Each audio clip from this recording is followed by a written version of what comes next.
Ndikufuna ndikuonetsereni mlendo wanga mu programu yathu ya lero. Mlendo wanga mu programu yathu ya lero ndi mkulu wa bungwe lija la MACRA, Director General wa MACRA Daud Suleiman. Suleiman, tikulandireni programu imeneyi. Zikongwambe.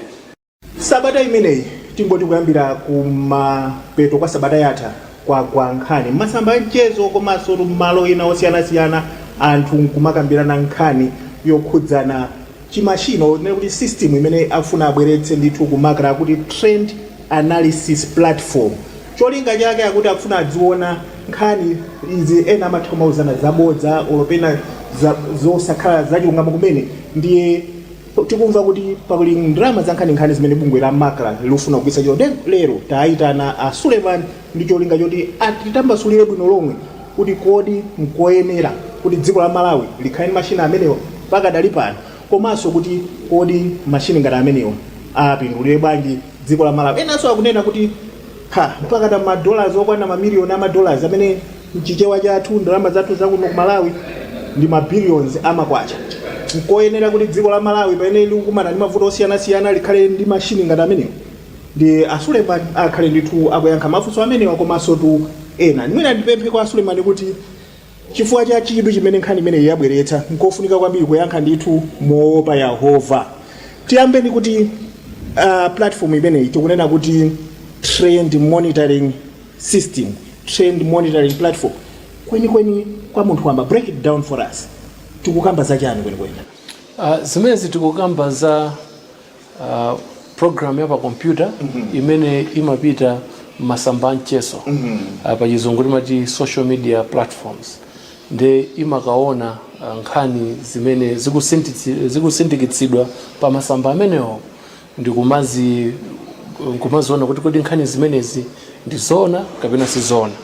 Nkhani zimene program imene itaone kuti nkhani ikanga kuti siona, program ija idzikopera nkhani imeneja ndikutionetsa ife kuti pali nkhani imene ikukambidwa, yakambidwa ndi anthu okwana ambiri chonchi, yakambidwa malo awa, ndipo nkhani ichona chake ndi ichi. Ndino idzitengera zinthu zimene zija kutibweretsera pa malo amodzi ndi cholinga chakuti ifeno tikaziona zinthu zija tidzitha kuona kuti kodi nkhani zopanda chilungamo kapena nkhani zabodza pa chizungu kuti fake news zikumayenda bwanji Malawi muno, zikumachokera pati, zikupita pati, ndipo kakulidwe kake kakumakhala kotani. Ndi cholinga chakuti ifeyo tsopano mwalamulo tili ndi mphamvu zoti titeteze Amalawi. Tateteze Amalawi pamene akulowa mu masamba mchezo, tateteze Amalawi pamene akugwiritsa ntchito zida za makono za internet, tateteze Amalawi pamene akugwiritsa ntchito mafoni am'manja. Pakanali pano munthu akangodzuka, anthu ambiri amene ali ndi foni yam'manja, choyambirira kupanga asanagwire nswachi amagwira ka foni yawo, kupita ku masamba mchezo kuona kuti palembedwa zotani.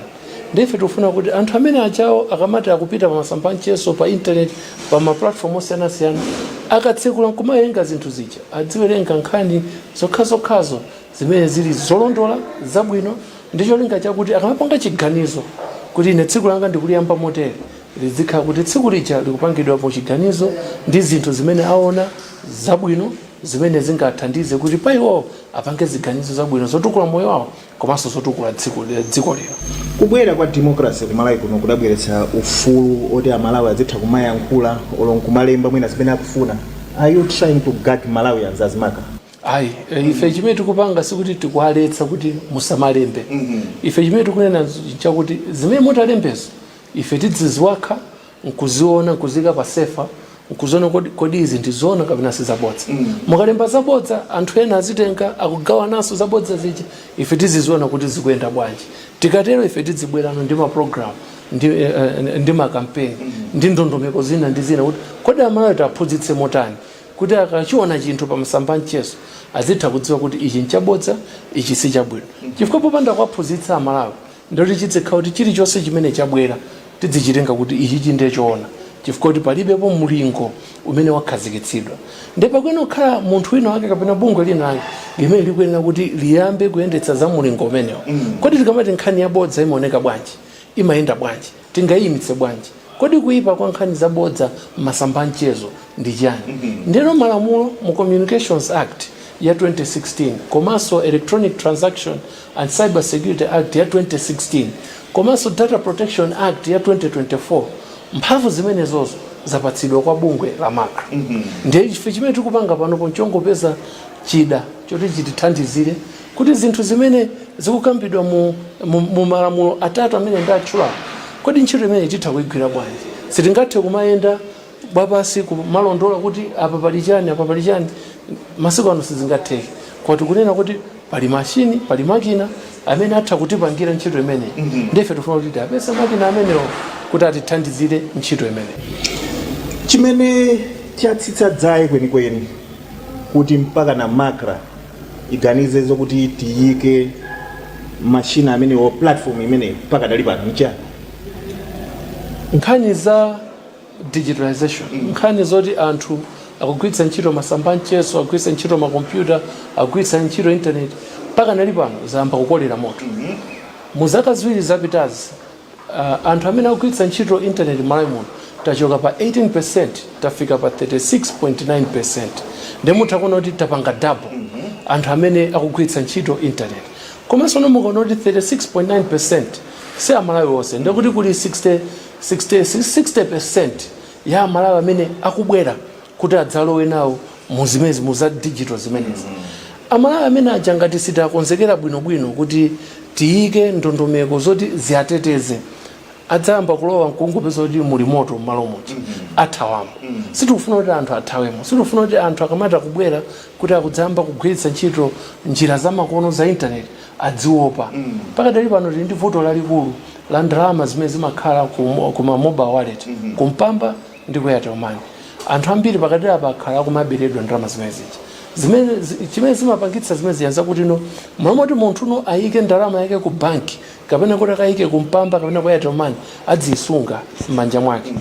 Akamasunga ndalama zija kwambiri anthu m'manja mwawo ndikuti ntchito zopititsa pansi zozamitsa digitalization zizichedwa. Chifukwa mu digitalization umenera kuti munthu zitha kugula ndi kugula chinthu kugwiritsa ntchito foni yako. Ngati ndalama zako zisali mu foni iweyo sungapange zogula ndi kugulitsa zinthu pa foni pako. Tikamati Malawi akhale otukuka timakamba kuti Malawi ameneyo adzafika ku digitalization point ndokuti 60% ya Malawi ija ibwere. Ndimuona kuti nchifukwa chake chaka chatha chomwechi 2024 takhazikitsa lamulo la nyuwani Data Protection Act kusonyeza kuti kodi data ya ineyo ngati Daud Suleiman imene yapita ku google.com imene yapita ku facebook.com kapena imene asanbed atenga data yanga angapange nayo chani, angaigulitse kwa ndani, angagayire ndani, ndi data yochuluka bwanji imene asanbed ali nayo ya ine. Ndipo ineyo ndikutha kuiona kuti kodi data ije kuyenda bwanji.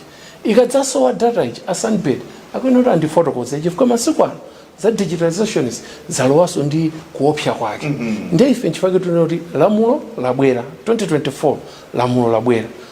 Mu 2024 momwemonso mu budget yathu tinayika kuti tipeze zida zokuti lamulo ilili tiyambe kuligwiritsa ntchito. Zida zoyamba anthu ndiye tinayamba kulemba anthu ntchito oti azikagwira ntchito ku data protection kuja. Sabata ziwiri zapitazi talemba ntchito wamkulu wa Data Protection Authority ku MACRA sabata ziwiri zapitazi. Ndimono kuti mu period yomwe iso 24-25 mu budget mwathu tinayika monso kuti tigula zida, tigula malaptop, tigula magalimoto, tigulaso imene trend analysis platform. Ndi zimene tikupanga apapa ndi zinthu zimene zili kale mu budget ndi mu plan. Zinthu zonsezi zikukamba zinthu zofanana kuti tizamitse ntchito za digitalization. Koma tigwire ntchito imene malingana ndi mmene malamulo atiuzira.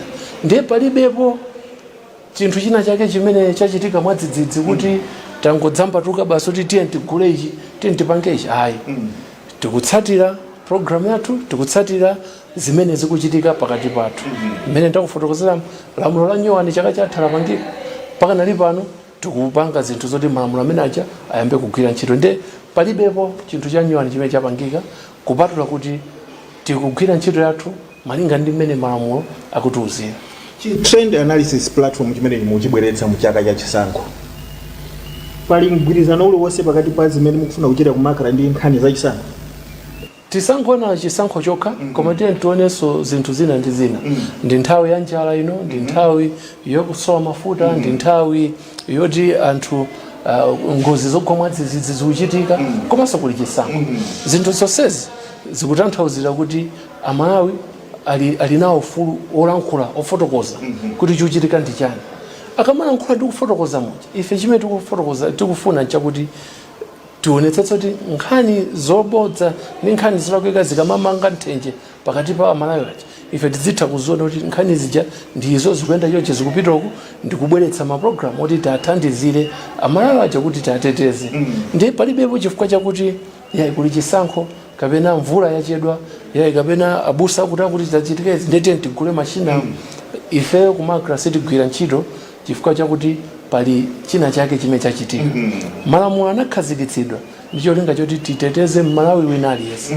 ndipo sitimasankha kuti tigwire ntchito yathu yokha mu nthawi yachisankho kapena mu nthawi ya ngozi yogwa mwadzidzidzi kapena mu nthawi imene mvula yagwa kwambiri ifeyo tikungogwira ntchito nthawi ina iliyonse malingana ndi mmene malamulo akutiuzira amalawi ambiri aonetsa ndithu nkhawa zawo popa atangomva kuti pakubwera ndithu platform imeneyi winanso wachikulire ku nyumba ya malamulo mtsogoleri wa zipani zotsutsa nayenso athirirapo ndemanga pa nkhani imeneyi kuonetsa ndithu kusakhutira kukhumudwa kwa makamaka ndi nkhani yogula mashina amenewo inu kumakra mwazimva zimenezi ife tazimva tili ndi mbali yathu yoti titofotokozerera choyambira chakuti zambiri zimene zakambidwazo sizinabwere officially kwa ife zili mmasamba mchezo ndiye tikuona kuti ichi ndi chitsanzo chabwino cha misinformation ndi fake news timakamba ichi chifukwa nkhani zambiri zimene akufotokoza mmakalatawo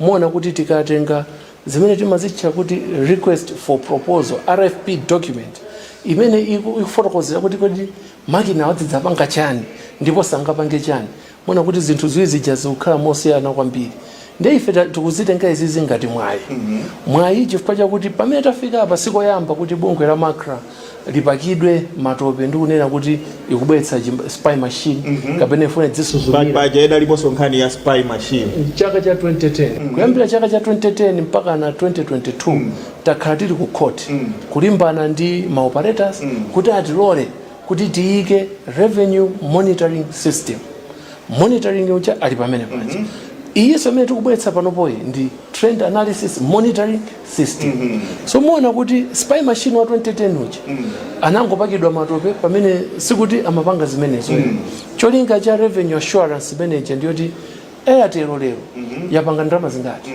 pa ndalama zimene yapanga Airtel ifeyo ngati kumakra pali ndalama yathu ndeti mene kuti tatumizire pa chizungu amati invoice kupanda ifeyo kudziwa kuti Airtel yapanga 20 kwacha sitingatumizire invoice tidikirira kuti iwo achabwere atiuze kuti lero ndapanga 10 kwacha tilibe mwayi wotha kuona kuti ndizona kapena ndizabodza pamene system yabwera paka nali pano timatha kudziwa kuti kodi Airtel kwakawale lerolo kwagulitsidwa mayunitsi abwanji anthu agulitsa ntchito mayunitsi okwana bwanji madata bundle abwanji ndalama zathu ngati makra ndi zakuti so revenue assurance kugwira ntchito ku telecommunication ku broadcasting kumenenso ifenso timayang'anira kumene kuti mawireless amawo komanso mawireless akanema tilinso ndi broadcasting monitoring system imene tikuunika chilichonse chimene mmanena pa times pa wireless ndi pa tv pano ife timaona ife timazisunga zimene cholinga chake chakuti munthu akabwera kudzadandaula kuti pa times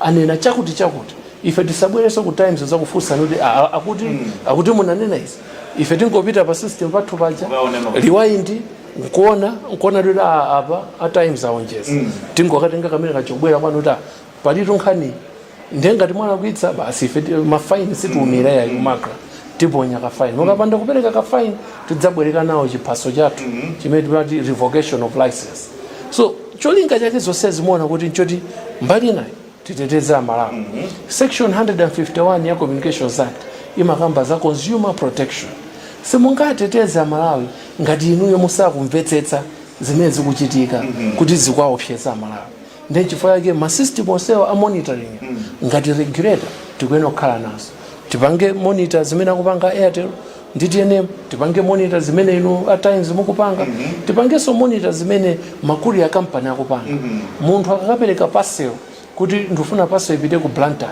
azitha kuiona parcel ija kuti yafika panchewo yafika paguli ku Blantyre sinafika ku Blantyre kopanda ma system zinthu zimene sizingatheke ndi ife ntchito yathu ndikungowunikira osati kulowa mpaka nokapanga zauka zitape mkati mwa magadget kapena mafoni anthu technology imene tilibe mphamvu zimene zomwe malamulo tilibe ndi palibepo choopsa imene ndafotokozera moja kuyambira chaka cha 2010 kufika 2022 takhala kumakhoti kulimbana nkhani ya spy machine ya Sims iyiso nkhani yabwera apa iso ndi chimodzimodzi zimene zijazo zinachitika zija koma ubwino apano ndakuti yatsekulano bwalo loti Amalawi afuse mafuso Amalawi aunike ntchito ya makra titsekule zitseko ndi zipata zonse kuti Malawi inaliyese chimene akufusa ife tibwere pambalambanda ndikufotokoza ndikuunikira njolinga chakuti tikamapita kutsogoloko aliyese adzipita mofanana koma nkhani yaikulu ndi yakuti timvetsetse kuti malamulo akuti chani kodi zimene makra ikuchitazi zili m'malamulo kodi kulengeza kumene makra yalengeza kuti tufuna ti apatse osati tapereka contract ya tikufuna tipereke contract kwa munthu chimenecho ndi chidziwiso Amalawi achitenge chimene chija aunike aone kuti pali vuto ili abwere alembe bwinobwino. I think zambiri za contract imeneyo tikambirana komano ena nkumafunsa kuti makra ikufuna kuti mwina Amalawi tidzimangidwa tikalemba chinthu kumacheza tucheza ndi nzathu tikulemba macheza ndi anzathu tikudziwitsana ndi anzathu tidzimangidwa palibepo lamulo limene litho kumangani ife chimene tikunena chakuti mungamalemba nkhani zabodza ife tizingozitenga nkhani zabodzazo nkutembenuka kuseli kuno kufotokoza kuti pali nkhani yabodza imene kukambidwa chilungamo chake ndichi ndipo kuti mudziwe kuti nkhani iyi yabodza muone izi ndi ntchito yathu imene consumer protection kuteteza Amalawi pamene akupita kumene kumasamba mchezo pamene akupita pa internet ndicho linga chakuti nkhani zokhazo zabwino ndi zimene azidziona.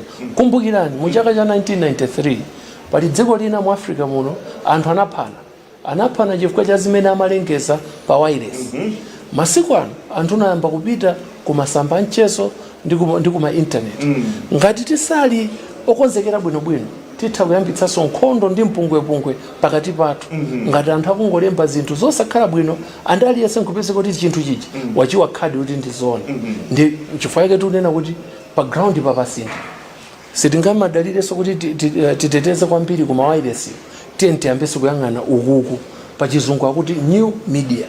Now new media imeneyi singangobwera wopanda kuti pakhale zina zake zoti tione kuti tike malamulo ati ateteze Amalawi tipange program project tipange strategy mupanga bwanji strategy pamene musakudziwa kuti zinthu zikuyenda bwa ndi Suleiman zolembedwa zapa masamba mchezo zimakhala pa mbalambanda munthu amati akalemba ngati ine ndalemba ndithu pa page yanga ndi kuti ndazika pa mbalambanda pakufunika penepo platform yoti mpana muzira kuunikira zimene ndalembazo zilipo. Aliyese atha kulemba zimene akufuna ndi maganizo ake koma ife tikunena kuti ngati niwe mwalemba zinthu zolakwika zinthu zabodza ndi ufulu wanu mutha kulemba chilichonse chimene mukufuna koma zimene mukulemba zija mukulengeza ku gulu andi makraso itha kumaona makra imaona kumene pakufunika platform yokuti mpaka nationongere ndalama zina zake zokagula china chake platform kuti zipanga moja zimene chifukwa Malawi muno alipo anthu okwanira pakati pa 600,000 ndi 700,000 amene akugwiritsa ntchito masamba mchezo anthu amene ali mu gulu la 30% linanena liti kuli gulu lino kuti chaka chino ndi chaka chamawa lilowaso umu ngati sitikhala ndi ndondomeko yokhazikika bwinobwino yakuti tidzitha kuunikira mmene zinthu zikuyendera ndikuti ifeyo zimene zikuchitika zija zizingochitika zithamanga zitisiya ife kumbuyo. Ife ngati regulator ntchito yathu ndiyoti tionetsetse kuti chitukuko chikamachitika makina a computer masamba mchezo chikhale chitukuko chokomera Malawi chitukuko chomanga Malawi sitikunena kuti musalembe lembani koma ife tilibe anthu ambiri oti tingamakhale kwacha basi kudina masamba mchezo ndoti pafunika so anthu mina 700,000 ena otazipanga money so ife tinoti okay tigula machine tikayika machine adzitiwerengera zina zizonse zimene tikufunazo nkutipatsa report. Akatipatsa report ife titenga report ichi nkukapangano ma strategy ndi ma plan ndiye chimene tikupanga ife. I think you need to break it down for us mwina amalawi kuti amvetsetse bwino lomwe popereka zitsanzo. Ine ndalemba pa Facebook panga kaya nkhaniyo ndiona kaya wenaona kuti mina njabodza kuchokerano pamenepo makra idziyenda bwanji makamaka kugwiritsa ntchito machina amenewa kuti nompana nkhaniyo ikafike komalizira. Ife chimene chizichitika nchakuti machina athu tiawuza kuti kumalawi kuno zinthu zimayenda motere, kumalawi kuno kuli anthu awa, kumalawi kuno kuli zigawo izi, kumalawi kuno kuli zilankhulo izi, kumalawi kuno chikuchitika ndichi. Machina adzikawerengaso zimene zikulembedwa ma newspaper amene ali kukhazikika. Akawerenga zonse zija machina mkati mwake mwa machiniwo muli zija kumati artificial intelligence. Machina aja aphunzira bwinobwino amvetsetsa kuti kumalawi kuno zinthu zikumayenda motere. Munthu akalemba chinthu titipereke chitsanzo kuti nyanja ya Malawi yaphwera.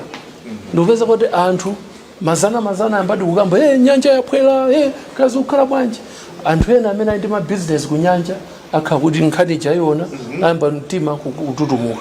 Ali ndi azibale awo amene amakhala mbalimbali mwa nyanja akudalira nyanja ija akha kuti iwo ajaso zamba kuwakhudza. Tisanafike kumeneko kuti anthu ayambe mipingo yoti athamange akaonedi kuti nyanja chite tiyimitse nkhani imeneyi kuti iyaye nkhani isiyona nyanja ya Malawi sinaphwere, madzi mulingo wake muleki Malawi ali motere. Zonsezo kuti tipange tikuyenera kuti timvetsetse ndipo tione kuti kodi nkhanizo zabodzazo zikumayenda bwanji. Ndi popanda ife kudziwa kuti nkhanizi zikuyenda bwanji zochokera kuzipita kuti sitikhala ndi ndondomeko yokhazikika ngati abungwe la makra kuti titeteze amalawi amene akubwera pa masamba mchezo amene akubwera pa makina internet kudzawerenga zinthu kuti tiapatse ndondomeko bwinobwino kuti chilungamo chili pati. Chifukwa chake ndi chimenechi. Komanso kumbukirani kuti pali ana ang'ono amene masiku ano mukangofika ku nyumba mmatenga foni kuwapatsira ana aja. Ana ang'ono aja akuyamba kumawerenga kumaona zinthu pa internet ali ang'ono.